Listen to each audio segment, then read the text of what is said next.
Buenos días. ¿Qué tal estamos? ¿Bien o qué? Hace mucho que no vengo a predicar a Santa Coloma. Hace muchísimo. Y es un privilegio siempre estar con vosotros. Estuvimos la semana pasada y hoy no puede estar mi familia porque están en San Boi y un domingo sí que pueden faltar a la escuela dominical, pero mi mujer el segundo ya no les deja faltar, así que se han quedado en San Boi y vengo yo solo. Y la verdad es que miro las caras y más o menos os conozco a todos, menos a Disney. Menos mal que están los dibujos que me ayudan a acordarme. Más o menos os conozco. Y nos conocemos por el vínculo que tenemos cristiano, de congregarnos, pero a veces solo conocemos esa faceta de nuestra vida. Y si yo ahora os hago preguntaros entre vosotros a qué os dedicáis más allá de la iglesia, de qué os conocéis, a lo mejor conocemos poco de lo que se dedican las otras personas, de su trabajo, en sus contextos fuera de la iglesia, ¿no? Y yo sé que César es de los más conocidos, normalmente porque está más delante y todos sabréis quién es César. Pero ¿cuántos sabéis de César fuera de la iglesia, que no esté vinculado a la iglesia? ¿A qué se dedica? ¿Cuál es su ocio? ¿No? Su familia quizás sabe algunas cosas y los otros que no tenéis vínculo familiar, pues a lo mejor de alguna conversación sabréis algo, ¿verdad? Yo además del vínculo familiar que tengo con César y de saber, como todos sabéis, que es el más guapo, aparte de eso, yo sé de qué trabaja más que nada porque trabajamos para la misma jefa superior. Mi jefa superior es su jefa superior. Y César, aparte de hacer muchas cosas fuera de la iglesia, muchas, en San Boi se dedica a una cosa muy singular. Y es a encargarse de que por toda la ciudad hayan DEAs. ¿Sabéis lo que es un DEA? ¿No? ¿Sí? Un DEA es un aparatito que se utiliza, que se ve mucho en las películas, cuando alguien tiene un infarto o se le para el corazón. Es un aparatito chiquitito que, la típica imagen, ¿no? De dos planchas y ¡pum! Pega un chispazo y revive a la persona, ¿no? Hoy en día son más sofisticados, son pequeñitos. Y César, por su trabajo, entre otras muchas cosas, se dedica a que en San Boi hayan DEAs por toda la ciudad. Y cuando se utiliza un DEA o se estropea un DEA, ahí está César, que se encarga de renovarlo, actualizarlo cuando lo roban, cuando lo vandalizan. Está César. Así se le conoce a César en San Boi, no solo por la iglesia, sino por su implicación con el tema de la salud. Ya sabéis una cosa más del César. Y diréis, Efra, ¿qué tiene que ver esto con la palabra, no? Bien. Por mi trabajo, yo he tenido que ver cómo se utiliza el DEA, en directo. Y he visto y conozco resultados positivos y resultados negativos. Pero cuando el DEA no funciona o ya llegan las emergencias más potentes con médico, ambulancias medicalizadas, llegan con otro aparato, que ya no es este chiquitito que se llama DEA, sino que se llama Lucas. Y el Lucas es un aparato que tiene más o menos la misma función, pero mucho más potente. Y si no lo habéis visto alguna vez en persona, es espectacular la potencia con la que levanta a la persona, la fuerza de esa máquina, más todo lo que hay alrededor. Y es que cuando uno vive el privilegio de tener herramientas y máquinas como estas, en la sociedad en la que vivimos, uno ve más lejos la muerte. Porque siempre tienes la esperanza, la expectativa de que algo va a haber antes que pueda salvarte la vida. Y lo hay, realmente lo hay. Medicación, aparatos, profesionales cada vez más rápidos. pero la muerte es una realidad. Tuve hace pocos días la experiencia de tener que hacer uso de todo esto. Y es un espectáculo. No somos conscientes del privilegio que nos envuelve con la sanidad en España. Pero esta persona al final no pudo prosperar. Y tuvieron que informar a la familia, pues, de que había marchado. Y yo en esta mañana os quiero invitar, aparte de saber a qué se dedica, entre otras cosas, César, a que me acompañéis a Juan capítulo 11. Juan capítulo 11. Jesús fue, entre otras cosas, un médico que vino a salvar almas. Sin todos los avances científicos ni médicos que hoy en día tenemos. Y de Jesús sabemos que su primer milagro, ¿cuál fue? El primer milagro público que conocemos de Jesús, ¿cuál fue? Convertir el agua en vino. Y el último milagro público, ¿sabéis cuál fue? Público, ¿eh? El que vamos a ver hoy. Juan, capítulo 11, la resurrección de Lázaro. ¿Cuántas resurrecciones hace Jesús que sepamos en el Nuevo Testamento? Nuevo Testamento, resurrecciones que Jesús hace. La de la niña, la hija de Jairo, un principal de la sinagoga que su hija fallece. Bueno, realmente él va a Jesús y le dice: mi hija está muriendo. Jesús, ven a mi casa y solo con que la toque sanará.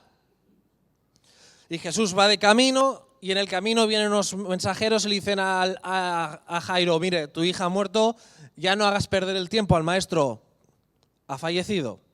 Jesús va a la casa, toca a la niña y la niña resucita. ¿Sí? Otro milagro de resurrección que Jesús hace aparte del suyo. Este es menos conocido. La viuda de Naín. ¿Sí? Jesús se dirige a la ciudad de Naín y llegando a la ciudad de Naín ve que sale una procesión célebre con el muerto y en el ataúd la mujer, la viuda y su único hijo fallecido. Ve Jesús el quebranto de la madre, cae en compasión, toca el féretro y el niño resucita. Pero ¿qué distingue la resurrección de estos dos casos que se nos detallan en el Nuevo Testamento de la de Lázaro? Pues que en los otros dos casos Jesús lo había resucitado, pero era una muerte muy reciente. Muy reciente. En cambio, como veremos hoy, la resurrección de Lázaro, habían pasado 4 días desde que Lázaro había muerto. Es un milagro sin igual hasta entonces. Es tan bestia la implicación de este milagro que a raíz de este milagro se desencadena la muerte de Jesús. Es tan alucinante socialmente hablando que ya no pueden soportarlo más y dicen: ahora se acabó, matemos a este hombre porque no podemos pararle. Es un milagro único, el último público, el último que le lleva a su resurrección. Muerte y resurrección. Por eso es importante. Os invito, empezamos a leer el versículo 1 del capítulo 11. Dice: entonces estaba enfermo uno llamado Lázaro de Betania, la aldea de María y de Marta su hermana. María, nos hace una referencia Juan, cuyo hermano Lázaro estaba enfermo, fue la que ungió al Señor con perfume y le enjugó los pies con sus cabellos. ¿Os acordáis de aquella escena? Esta es la hermana de Lázaro. Enviaron pues las hermanas, María y Marta, para decir a Jesús: Señor, he aquí el que amas está enfermo, no muerto, enfermo. Oyéndolo Jesús dijo, atentos a esta expresión, esta enfermedad no es para muerte, sino para la gloria de Dios, para que el Hijo de Dios sea glorificado por ella. Y Juan dice, y amaba a Jesús, a Marta, a su hermana y a Lázaro. Bien, en esta escena encontramos a estos tres hermanos. María ya nos dice quién es, pero María, ¿os acordáis de esa escena en que María lava a Jesús los pies, con su propio cabello se los seca y perfuma con un perfume muy valioso? Esta es la hermana. Y Lázaro, que sabemos poco, pero si indagas un poco en su vida, ¿sabéis qué edad tenía Lázaro? Lázaro probablemente tenía la edad de Jesús. Muy joven. Cuando a nosotros, en mi trabajo, nos ponen DEAS gracias a el trabajo de César, cuando han vandalizado un DEA o lo han... o se ha perdido, se ha utilizado, una de las cosas que hace es venir y ve todos los elementos que tiene el DEA. Y siempre busca entre ellos un elemento que se llama el parche pediátrico. ¿Y sabéis por qué llevamos parches pediátricos? Porque también hay niños que mueren. Pero en la sociedad en la que vivimos, que ya nos encargamos de ocultarlo, sigue muriendo gente cada día. Lázaro era joven y probablemente la edad de Jesús. Después de resucitar Lázaro, sabemos que probablemente, según la historia, vivió hasta los 60, hasta el año 60 después de Cristo. O sea, que tuvo una vida larga después de resucitar. No fue lo ocurre y me muero, sino que prolongó Dios su vida en la tierra. Y esta gente, estos tres hermanos, aunque aparecen varias veces en la Biblia, sabemos que eran íntimos amigos de Jesús. Lo dice el texto porque María, cuando van y lanzan el mensaje a Jesús de que está enfermo su hermano, dice al que tú amas. O sea, qué valentía, ¿no? Que dijese al que tú amas. ¿Quiénes sois vosotros para decir que Jesús ama esto? Pues porque eran una familia muy amada por Jesús. Vivían en Betania. Betania estaba a unos 3 kilómetros de Jerusalén. Parece ser que Jesús utilizaba Betania para ir y venir, tipo lugar de residencia o donde él salía de la ciudad para descansar y volver a Jerusalén. Era una familia que hospedaba habitualmente a Jesús hasta el punto de decir, son amados. Y esto es muy relevante, como veremos a continuación en la resurrección de Lázaro. Es muy relevante. Este es un detalle que yo descubrí, que no lo he visto en otros predicadores, al menos los que contrasté, pero creo que viene del Señor. En el texto que acabamos de leer, en el versículo 3, cuando las hermanas se dirigen a Jesús a darle la noticia, dice que, Señor, he aquí al que amas. Esta palabra en griego, que ni yo soy experto, ni ustedes tienen por qué serlo, ¿no? Pero es la palabra fileo. ¿Os suena la palabra fileo? Sabéis que amar en griego tenía 3 formas. Eros, fileo y ágape. Esta es fileo, que era ese amor entre tú y yo como amigos. Pero que si tú me defraudas, yo te defraudo. Si tú me fallas, yo te fallo. Es un amor condicional. Así que Marta, cuando se dirige con el mensaje a Jesús, dice, al que tú amas, es este Lázaro que nos amamos, pero es un amor condicional. Pero en el mismo pasaje, en el siguiente versículo, no, el 5, cuando Juan habla en palabras de Jesús acerca de ellos, dice, y amaba Jesús a Marta, a su hermana y a Lázaro. ¿Y sabéis qué palabra utiliza en griego aquí? Ágape. Marta, Lázaro y María tenían una perspectiva de Jesús de un amor filia. Jesús, yo te hospedo, tú me ayudas. Yo te cuido, tú espero que me cuides. En cambio, Jesús les ama con un amor ágape. Independientemente de lo que hiciesen, Él les amaba. Marta, María y Lázaro. Pero fijaos el versículo que he destacado. Oyendo Jesús dijo, esta enfermedad no es para muerte, sino para la gloria de Dios, para que el Hijo de Dios sea glorificado por ella. Y esta expresión, esta idea, cobra más sentido cuando vemos el siguiente versículo. Dice, cuando yo pues, que estaba enfermo, Jesús recibe el mensaje por parte de esos mensajeros. Dice que cuando Jesús oye esta noticia, se quedó 2 días más en el lugar donde estaba. Claro, tú dices, tu amigo al que amas, te han dicho que está enfermo. ¿No es prioritario dejar lo que estés haciendo y dirigirte a atenderle? ¿Un buen amigo no hace eso? ¿Un buen amigo que tiene un DEA no va a llevarlo corriendo a curar al que está pasándolo mal o a punto de perder la vida? Pero no, Jesús toma la decisión de quedarse 2 días más en la ciudad que estaba. ¿Qué os parece? ¿Mal amigo? Y es que los planes de Dios no son nuestros planes. Nosotros queremos que Dios actúe inmediatamente. Yo oro, respuesta. Yo le pido ayuda, me soluciona. Que venga un día rápido, que vengan rápido el SEM. Es que han tardado 40 minutos.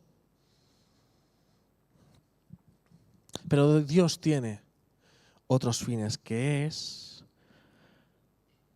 esta enfermedad no es para muerte, sino para ¿qué?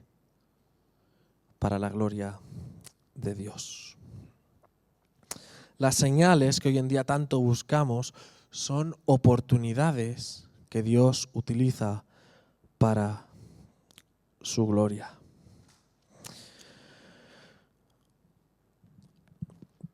Versículo 7 dice, luego, después de esto, dijo a los discípulos, vamos a Judea otra vez.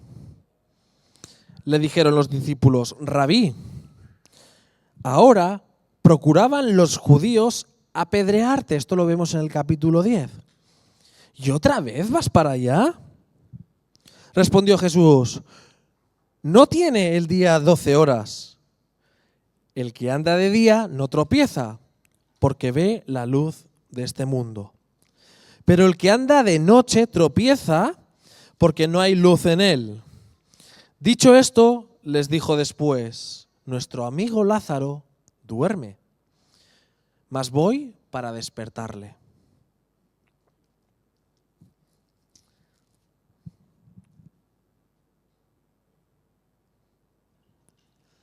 Aquí vemos una escena en la que Jesús está con sus discípulos. Han recibido la noticia y pasados 2 días, Jesús dice, volvamos. Ahora cogemos lo que llevamos encima y nos vamos a ver a Lázaro y a su familia. Y encontramos una respuesta de sus discípulos. Jesús, quieto, un momento.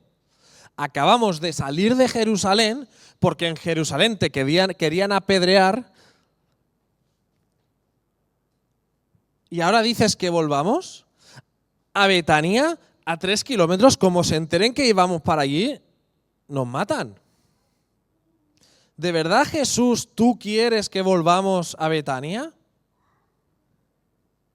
Y Jesús dice, ¿qué creéis que dijo Jesús, mejor dicho? Dice el texto, fijaros, dice, dijeron entonces sus discípulos, Señor, si duerme, sanará. Esta expresión es muy humana. En nuestro tiempo, ¿sabéis qué se diría? Cuando tú vas al médico y me dice, reposo, dieta y mucha agua. ¿Sí? Jesús, mira, te han dicho, han venido estos mensajeros y te han dicho que Lázaro está enfermo. Por lo tanto, jugarnos el pellejo en volver a Betania, mira, dile a los mensajeros, agua, dieta y descanso. Ya sanará. Pero nosotros ir para allí, ¿sí o no parece esto? Jesús responde, pero Jesús decía esto de la muerte de Lázaro, Ya no habla de enfermedad. Jesús habla de la muerte, dice, y me alegro por vosotros de no haber estado allí, para que creáis, mas vamos, dijo claramente, Lázaro ha muerto.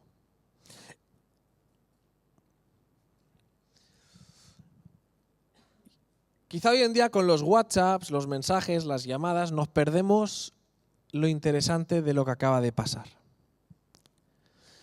Vienen unos mensajeros, probablemente dicen que tardarían un día en llegar. O sea, cronología del hecho. María y Marta ven que su hermano está a punto de morir en casa. Cogen unos mensajeros, le dicen, mira, está a punto de morir Lázaro. Iros, avisad a Jesús y decirle que Lázaro está enfermo. Un día. Llegan a Jesús, mira, nos envía Marta y María que su hermano está a punto de morir. Jesús, ¿qué dice? 2 días, me quedo aquí 2 días. ¿Sí? 1 de ida, 2 de quedarse. Y el tercero, que dice Jesús a sus discípulos, nos volvemos para Betania. 4 días. ¿Sí? ¿Entendéis la cronología? Y ahora miréis por qué digo esto, ¿no? Vale. Como no habían WhatsApps ni habían móviles, ¿cómo se enteró Jesús que Lázaro había muerto? ¿No? Los mensajeros solo fueron a decir... Claro, físicamente salieron sabiendo que Lázaro estaba enfermo, pero no que había muerto. Si no, habrían llegado y le habrían dicho a Jesús, ha muerto Lázaro, ves para allí. No, le dijeron, está enfermo. Entonces, no había forma de que Jesús supiese físicamente que había muerto. Pero ¿por qué Jesús sabía que había muerto? Ahí es donde vemos la omnisciencia de Jesús. Porque Jesús no necesitaba mensajeros que le avisasen de que Lázaro ya había muerto. Jesús ya sabía lo que había pasado. Es más, Jesús sabía que había muerto probablemente muy poco tiempo después de que esos mensajeros saliesen de la casa. Porque a la que ya se distanciaban perdían la información de la actualidad, ¿no? Hoy en día vamos haciendo así y se va actualizando al momento. Jesús sabía que Lázaro ya había muerto y se lo dice a sus discípulos, ¿verdad?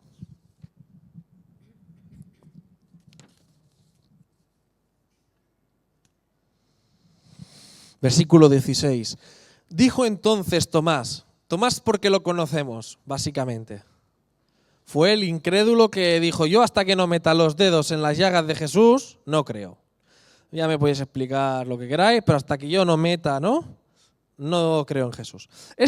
Antes de que eso aconteciese, dijo entonces Tomás, llamado Dídimo, a sus condiscípulos, a los compañeros, vamos también nosotros para que muramos con él.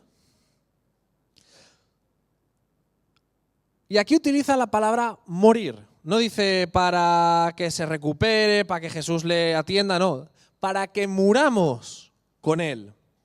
¿Y por qué es relevante? Porque ¿cuál era la excusa que os acabamos de ver por la que los discípulos no querían ir a Betania?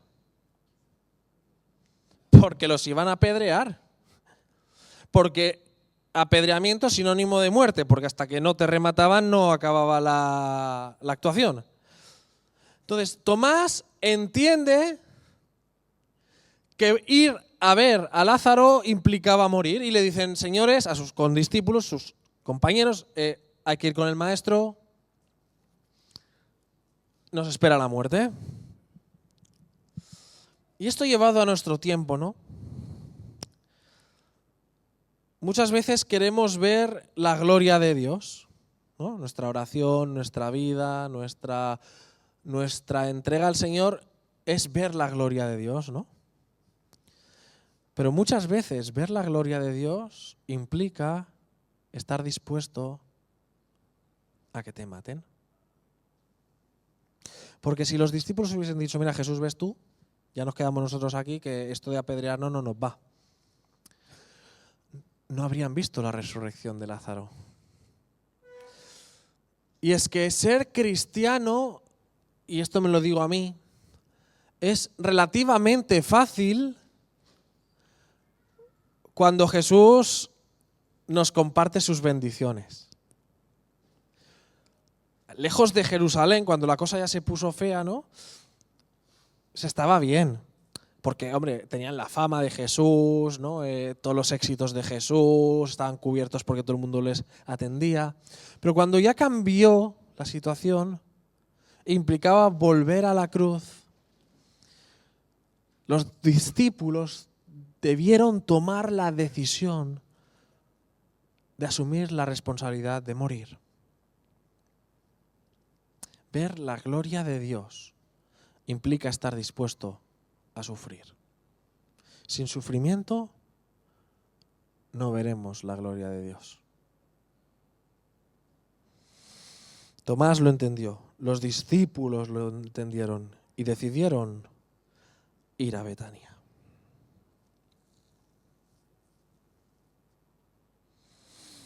Versículo 17. Vino pues Jesús y halló que hacía ya 4 días, hemos explicado la cronología, en que Lázaro estaba en el sepulcro. Betania estaba cerca de Jerusalén, como a unos 15 estadios, aproximadamente 3 kilómetros. Y muchos de los judíos habían venido a Marta y a María para consolarlas por su hermano. Entonces Marta, cuando oyó que Jesús venía, salió a encontrarle. Pero María, la que enjuagó, la que secó los pies de Jesús, se quedó en casa. Y Marta dijo a Jesús, ¿no? Sale Marta corriendo al encuentro de Jesús: Señor, si hubieses estado aquí, mi hermano no habría muerto. Mas también sé ahora que todo lo que pidas a Dios, dice Marta, Dios te lo dará. Y Jesús le contesta: tu hermano resucitará.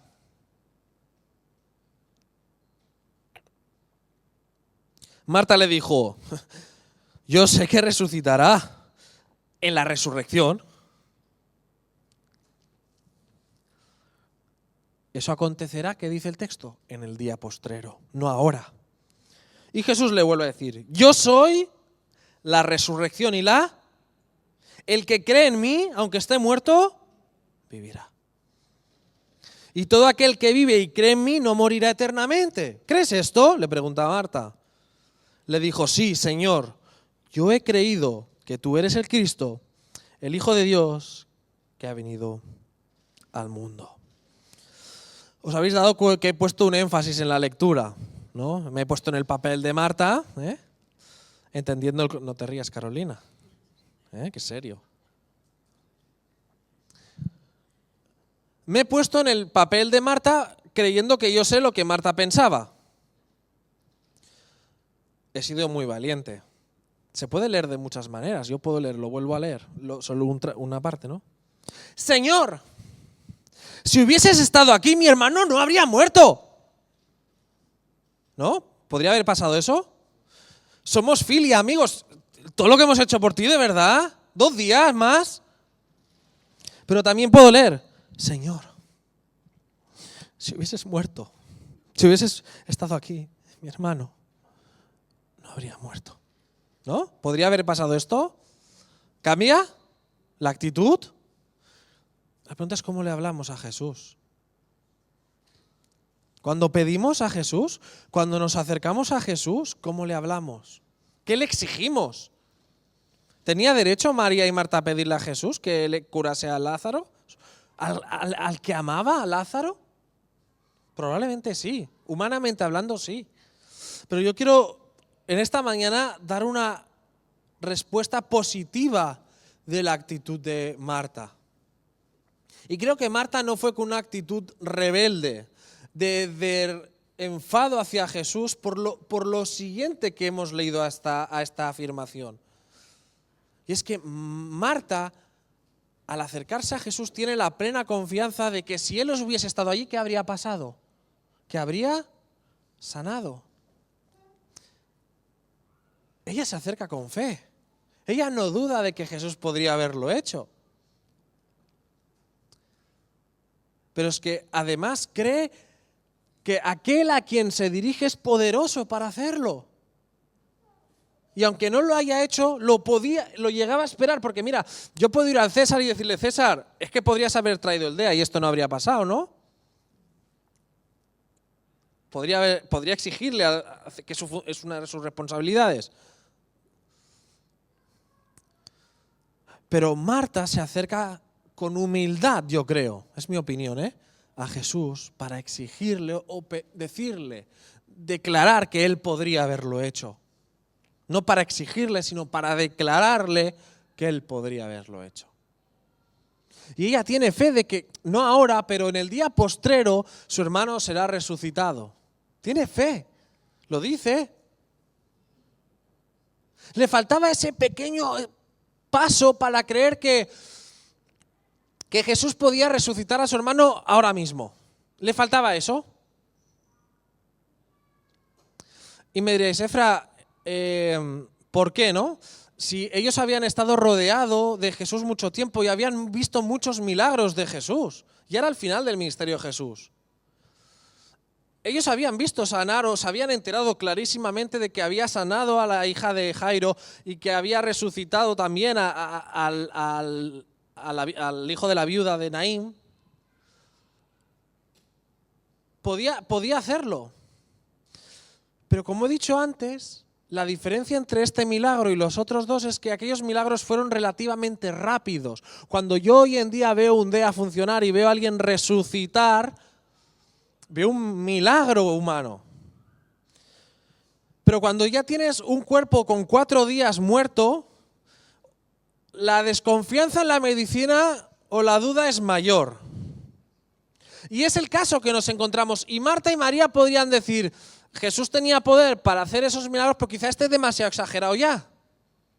Podía pensarlo y no dejaba de creer en Jesús. Y es que humanamente somos así.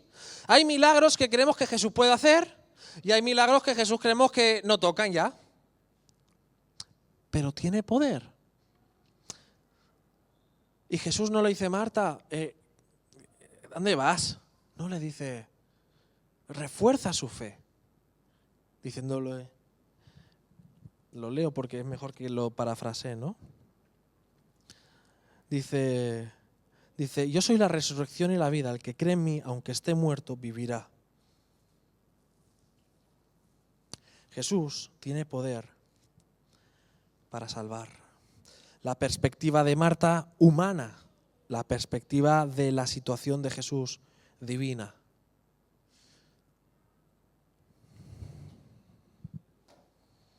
¿Jesús podía haber sanado a Lázaro? ¿En qué momento? Antes de que llegasen los mensajeros. Es que Jesús podría haber sanado a Lázaro antes que llegasen los mensajeros. Podría haberlo sanado cuando llegaron los mensajeros, nada más oír la noticia y decir, bueno, está curado.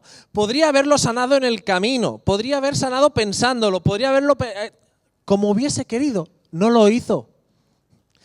Jesús no lo hizo. ¿Por qué? Porque el propósito de la resurrección de Lázaro era que la gente viese ¿qué? La gloria de Dios.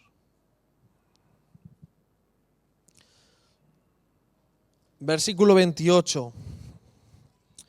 Habiendo dicho esto, fue y llamó a María su hermana, diciéndole en secreto, el maestro está aquí y te llama. Ella cuando lo oyó se levantó de prisa y vino a él. Escena. María ha ido a hablar con Jesús. Marta habla con Jesús. Marta vuelve a ver a María y dice, María, vente conmigo, que ya está aquí Jesús. Vente a hablar con él. Jesús todavía no había entrado en la aldea, sino que estaba en un lugar, en el lugar donde Marta la había encontrado. Así que Marta lleva a María hacia el lugar. Entonces los judíos que estaban en la casa con ella y la consolaban, cuando vieron que María se había levantado de prisa, porque se lo había dicho en secreto Marta, y había salido, los judíos le siguieron diciendo, va al sepulcro a llorar allí, porque ellos no habían oído que Marta le había dicho a María en secreto que iba a ver a Jesús. María cuando llegó a donde estaba Jesús, imaginaos los judíos ahí en bandada detrás de ella, al verle se postró a sus pies. Fijaos lo que pasó la otra vez, que ella lava con su pelo. Vuelve María a postrarse. Diferencia con Marta. Marta no nos dice el texto que se postre ante Jesús. Pero aunque María se postra, dice que dijo, Señor, si hubieses estado aquí, no habría muerto mi hermano. ¿Creéis que María dijo lo mismo que Marta, la misma expresión? La frase es la misma, no varía en nada. ¿La actitud debió ser la misma? No lo sabemos. No lo sabemos, pero le dijo lo mismo. Y es que aquí vemos una Marta y una María, ¿no? Actitudes diferentes probablemente. Una se postra, la otra no.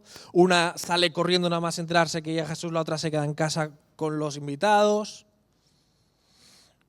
Y escuché de un predicador que me gustó mucho que ¿cuál es la mejor? ¿No Marta o María?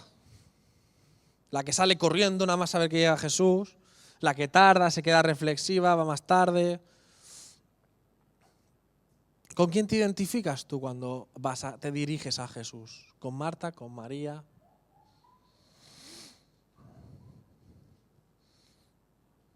Me gustó porque decía que el texto es muy claro cuando dice que Jesús amaba a Marta, a María y a Lázaro. Y es que Jesús a veces da igual cómo seamos, porque tenemos personalidades diferentes. Jesús nos ama igual. Jesús nos ama igual, independientemente de cómo reaccionemos ante el dolor.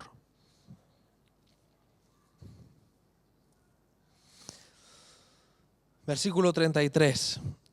Jesús entonces al verla llorando, creo que esto es el clímax de esta reflexión. Jesús entonces al verla llorando a María y a los judíos que la acompañaban también llorando, otra vez lo dice. ¿Qué dice el texto?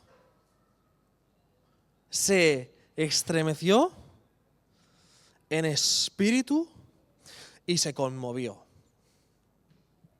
Esta frase, si hay algo con lo que me gustaría que os quedaseis, es con esta frase de hoy. Se estremeció y se conmovió. En griego, estas dos palabras arrojan mucha luz. Estremecer en griego se utilizaba como concepto visual de ese caballo que está a punto de entrar en una guerra, en una batalla, y gime. No se dice cómo se dice en caballo el gemir, relinchar o algo así, ¿no? Relincha, le sale de las entrañas del animal un temor profundo y su forma de expresarlo es gimiendo, relinchando. Eso es estremecer en griego. Imaginaos la potencia de Jesús en ese momento, el dolor ante la muerte. Y la otra es conmover, que es cuando el agua pierde la calma y se desborda, pierde los papeles. Jesús se estremeció, algo de su interior quebró y se manifestó con el versículo más corto de la Biblia. Jesús lloró. Y me diréis, Efra, qué duro, ¿no? La muerte, ¿cómo reacciona Jesús? Consiguen que Jesús llore. Porque dice que Jesús lloró al ver ¿qué? Cómo María lloraba y cómo lloraban los judíos. No dice que lloró cuando supo que Lázaro estaba muerto, no lo lloró. Lloró cuando los vio llorar. Dice el texto, no me lo invento, ¿eh? Me vais a permitir, con el máximo respeto, ponerme en el papel de Jesús en esta escena. Si tú eres Jesús y sabes que podrías haber sanado a Lázaro antes de que te avisasen, cuando te avisan durante y llegando, ¿tú crees que llorarías? Si tú sabes que lo puedes hacer, ¿tú llorarías? yo que soy muy carnal, a veces, me imagino la escena y digo, yo llegaría a Betania, ¿no? Apártense, déjenme espacio. Lázaro, ¿dónde estás? No lloréis, ¿no? Y ha llegado. Aquí está Jesús. ¿No sabéis que puedo? Seguramente lo haríamos, ¿eh? Hay mucho apóstol hoy en día que hace eso. ¿Sabéis que hoy ha salido una noticia de las más largas que yo he leído en las noticias de 324, cómo está proliferando las iglesias neopentecostales en Cataluña? Hoy, una de las noticias de 324, ¿eh? Si lo entráis en las noticias relevantes de hoy, el apóstol que ha venido este fin de semana a Valencia ha venido rodeado con la seguridad casi de Donald Trump y no ha permitido que ningún medio de comunicación se le acerque a preguntarle. Ha entrado en Valencia con sus furgones y seguridad, no le han dejado entrevistar a nadie, ha hecho sus eventos y se irá. El apóstol que ha venido de las iglesias más importantes de Estados Unidos. Esto este fin de semana en Valencia. Noticia del 324 hoy, quien la queráis ver. Jesús no vino así. Jesús se humilló hasta el punto de llorar, estremeciéndose y conmoviéndose. Porque aunque hagamos todo lo posible por ocultar la realidad de la muerte, pensando que vamos a ser muy longevos, que hoy en día con los mecanismos vamos a hacernos ecografías, radiografías, análisis cada año y si puede ser cada medio año, ¿eh? La muerte es una realidad. Y es que, siendo Jesús Dios mismo, no quiso ocultar la gravedad de la muerte. Por eso Jesús llora.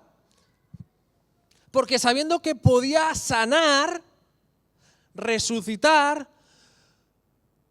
no pudo evitar que cuando vio el dolor que genera la muerte al ser humano, él no pudo hacer menos que llorar. Y ese es el telón de fondo de la muerte. Hay aguas que me estoy... Perdón, ¿eh? La muerte es la cosa más dramática que el ser humano va a vivir y es causa del pecado. Y Jesús así nos lo muestra al demostrarnos que lloró, se estremeció. Gracias, Sole. ¿Sí? ¿Puedo chupar? Gracias, Sole.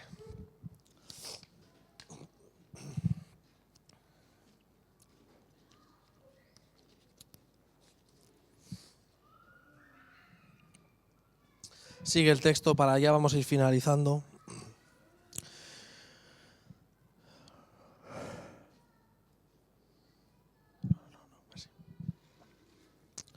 Dice, Jesús entonces, al verla llorando y a los judíos que la acompañaban también llorando, se estremeció en espíritu y se conmovió y dijo, ¿dónde le pusisteis?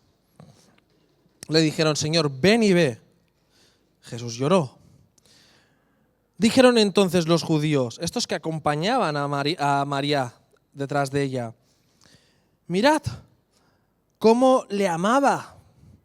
Y algunos de ellos dijeron, ¿no podía que abrió los ojos a los ciegos haber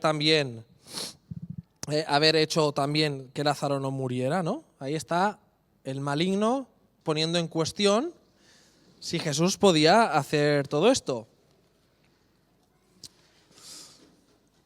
Versículo 38. Jesús, profundamente conmovido, otra vez la expresión, vino al sepulcro. Era una cueva y tenía una piedra puesta encima. Dijo Jesús, quitad la piedra. Marta, la hermana del que había muerto, le dijo, Señor, hiede ya, porque es de 4 días. O sea, que hacía 4 días que había fallecido. Jesús le dijo, ¿no te he dicho que si crees verás la gloria de Dios? Entonces quitaron la piedra de donde había sido puesto el muerto.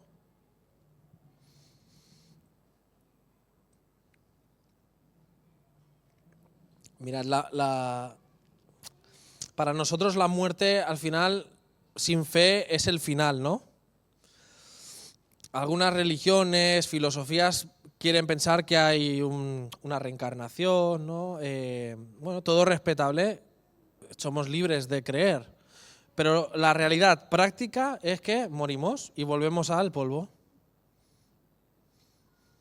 Tú entierras a una persona, sabes que en los cementerios te dan 2 años para volver a abrir ¿cómo se llama esto?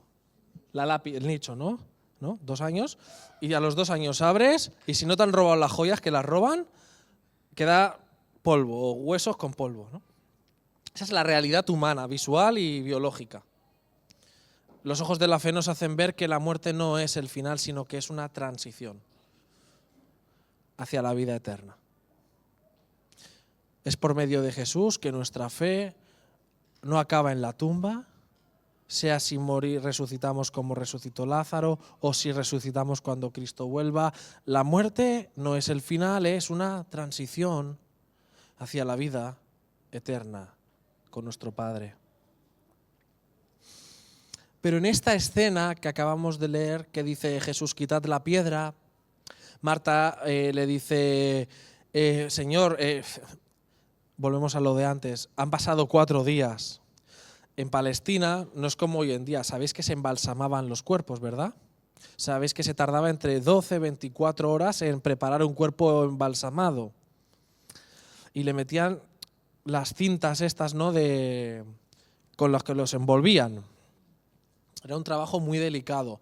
Y en verano, en aquella época, en los calores de la tierra, era evidente que cuando Marta le dice, Señor, lo de la viuda de Naín y lo de la hija de Jairo estuvo muy bien, estaba el cuerpo fresco, ¿entendedme? Esto ya son 4 días, entiéndeme, maestro, ¿no? No vamos a sacar la piedra, esto es un nido de infecciones. Pero Jesús le dice que la aparten la piedra. ¿Os dais cuenta? Y aquí si queremos sacar algo simbólico, significativo, es que ante la petición de Jesús en tu vida, en mi vida, no todo lo hace Él. Yo tenía un amigo que decía, Dios hace milagros pero no lava coches. Como diciendo, Dios te puede limpiar el coche, sí, pero te lo vas a limpiar tú, ¿no? Y a veces a Dios le pedimos que lo haga todo Él, que lo limpie, que si puede ser nos lo aparque, ¿no?, y le quiten los boños. Pero no, Jesús les pide a ellos que aparten esa piedra, esa torpeza que impedía que Lázaro saliese, ¿no? Y así hacen, apartan la tumba. Los judíos, en aquella época, ellos, si nosotros estuviésemos en ese momento allí, ellos creían que cuando un cuerpo muere, ¿sí?, tú mueres hoy, pam, a los 4 días tu espíritu abandona el cuerpo definitivamente. ¿Sí? Esto era una creencia, de ahí que entendamos que quizá Jesús ya quiso llevar al límite la realidad de la muerte, diciendo, no hay nada que hacer aquí, ahora lo demuestro, ¿no? Porque era una creencia y probablemente en ese contexto los judíos sabían que Jesús no podía hacer nada. Detalle cultural de la época. Y Jesús, alzando los ojos a lo alto, dijo, Padre, gracias te doy por haberme oído. Yo sabía que siempre me oyes, pero lo dije por causa de la multitud que está alrededor, para que crean que tú me has enviado. Y habiendo dicho esto, clamó a gran voz, Lázaro, ven fuera. Y el que había muerto salió, atadas las manos y los pies, con vendas, y el rostro envuelto en un sudario. Jesús le dijo, desatadle y dejadle ir.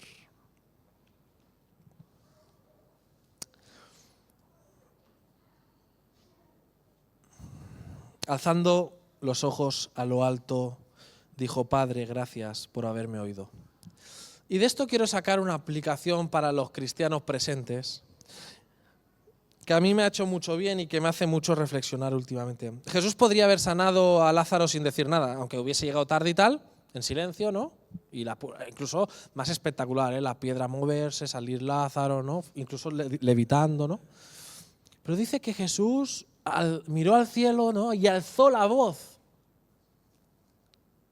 Y es que estamos viviendo una crisis los cristianos en nuestras iglesias y en nuestra vida pública. Y es que solo alabamos a Dios cantando.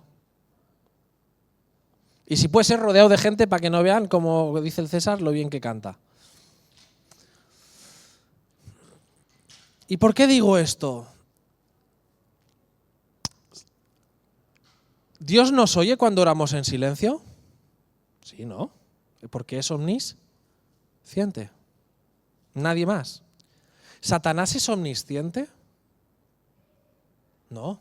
¿Satanás oye nuestro interior? No. Cuando tú y yo estamos a solas orando en casa, en el camino, en la iglesia, a solas, ¿Satanás oye lo que decimos? No, porque no es omnisciente Satanás. Yo creo que cuando aquí Jesús, porque además lo dice, para que crean que tú me has enviado, Él levanta la voz para que crean que el de arriba, el Padre, le ha enviado. Y es que ver la gloria de Dios hay que verbalizarla, porque la gloria es para Dios, no es para, entendedme, era para Jesús, pero no es para nosotros cuando hacemos cosas. La gloria es para Dios, hay que verbalizarlo. Satanás necesita oírnos orar.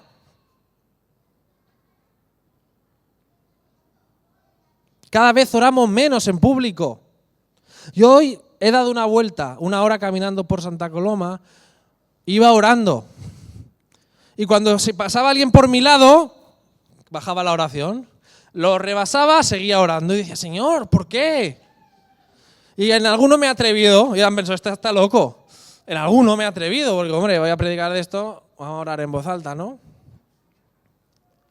Dios quiere que verbalicemos para que podamos ver la gloria de Dios. Porque tú a lo mejor estás orando por un familiar que está enfermo, porque tú estás orando en tu intimidad porque encuentre trabajo, porque me den los papeles. Pero para que la gente vea la gloria de Dios hay que proclamar el poder de Dios. Y no hay que pasarse, no hay que venir como el apóstol tampoco, entendámonos. Pero hay que mostrar confianza en Dios. Y si no se cumple es porque la voluntad de Dios no ha sido. Pero igualmente lo verbalizaremos en público. Jesús alzó la voz para que los que estuviesen ahí viesen la gloria de Dios. Y yo, si fuese cineasta y hiciese una película de esto, una serie que están de moda, y me gustaría por un momento, que ya voy finalizando, que imaginéis la escena, ¿no? Jesús delante de la tumba, le pide que aparten la piedra. ¿Cómo recrearíais esta imagen, no? Y yo que soy muy bueno creativamente hablando, ¿no? Pues sería súper, ¿no? Lázaro allí, ¿no? Todos los dibujitos, cuando ahora en la escuela dominical hacemos una foto de un dibujito de Lázaro, es el Lázaro así, saliendo, ¿no? Con unas benditas sueltas, ¿no? Se imagináis la escena, ¿no? Típica de la escuela dominical, a pintar, ¿no? Y la película sería así. Pero es que dice el texto, el que había muerto salió. Matiz: atadas las manos y los pies con vendas. Y dice Efraín, no, detalle, ¿no? Y el rostro envuelto en un sudario.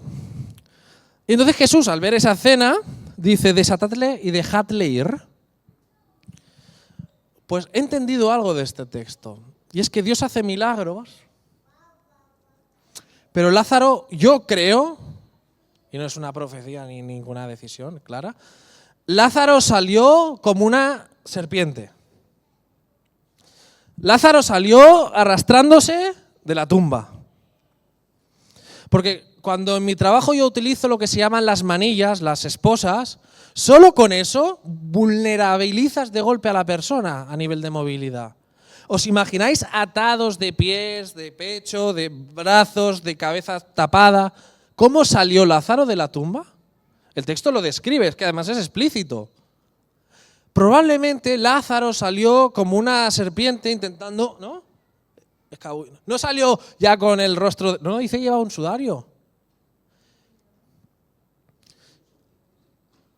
Dando saltitos es otra opción, ¿sí? Pero mucho equilibrio, ¿eh? Bueno, 33 años, bueno, una opción.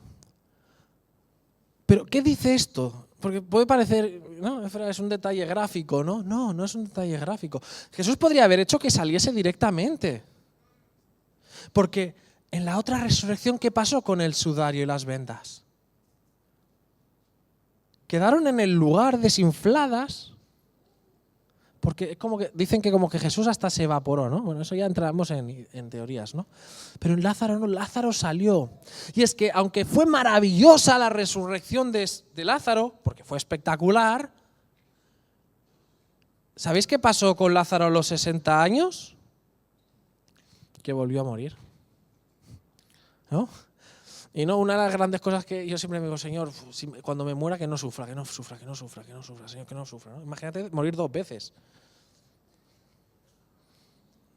Que hace gracia, pero no hace. ¿Os imagináis morir 2 veces? Porque bueno, si la primera no sufrió, pero es que Lázaro estaba enfermo y había sufrido. Pero morir 2 veces, por lo menos que la segunda no me entere, ¿no? Lázaro vuelve a morir. Nos lo dice la historia.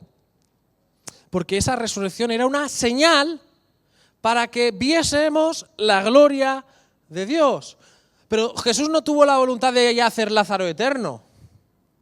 Volvió a morir. Y probablemente Lázaro vivió martirio y sufrimiento hasta que volvió a morir. Ya no solo fue una enfermedad de morirte, fue dar testimonio de Jesús y de su resurrección, porque iría a todos los eventos como persona pública por haber resucitado de Jesús, ¿no? O sea, que le tocó sufrir otra vez.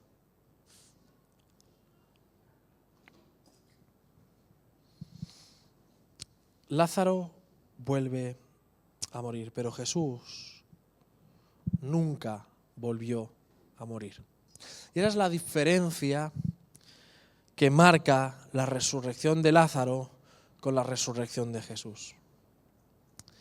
A modo y resumen, la muerte es una realidad. La muerte es tan grave que ni Jesús, sabiendo que podía con ella, la ocultó, ni amagó el dolor, ni el quebranto que supone en nuestras vidas, ni la muerte, ni la enfermedad.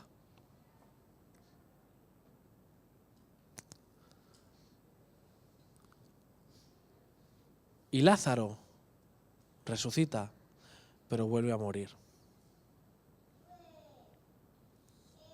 Y quiero concluir la reflexión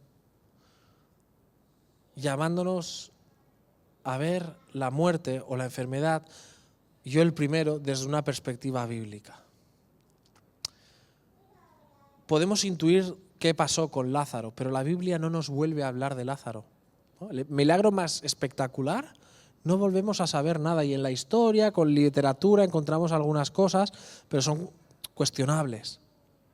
Y es que hoy en día, cuando Dios hace cosas en nuestra vida, muchas veces hablamos de lo que Él ha hecho en nosotros. Me resucitó, me sanó, ¿no? Y al final le damos la gloria a Dios. Pero si algo vemos en este milagro es que de Lázaro ya no volvemos a saber nada. Porque la señal, el milagro, no era para que nos quedásemos con Lázaro. El milagro era para que el mundo viésemos la gloria de Dios. Si un milagro, si una sanidad, si encontrar trabajos, si conseguir los papeles, si que tu hijo al final no se pierda, es tu objetivo en la vida, se acabará, volverá a fallar. Pero si nuestro objetivo en la vida es ver la gloria de Dios, independientemente del resultado, Entonces, como dice Romanos capítulo 6 y 5, dado que fuimos unidos a Él en su muerte, también seremos resucitados con Él. Pues que el Señor nos ayude a vivir esta vida buscando su gloria, independientemente de la circunstancia, independientemente de nuestra relación con Él. No somos amigos tuyos, Jesús, es que tenemos cuidado. No. ¿Cuál es la voluntad de Dios para nuestra vida en medio de la aflicción? Que el Señor nos bendiga. Acabamos mi parte de una oración. Padre, alabado sea tu nombre. Te pedimos perdón en esta mañana por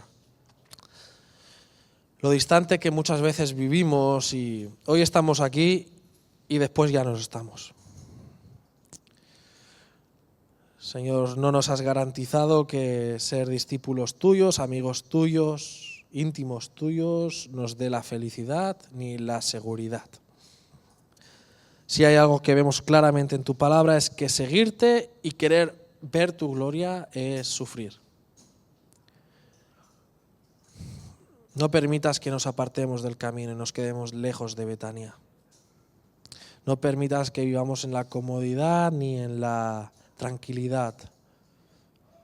Señor, por medio de tu Santo Espíritu, conmueve nuestras vidas para arrodillarnos delante de ti para ver tu gloria, Señor. Que nuestros días en la tierra sean para buscar constantemente tu gloria y no la nuestra. En el nombre de Jesús. Amén.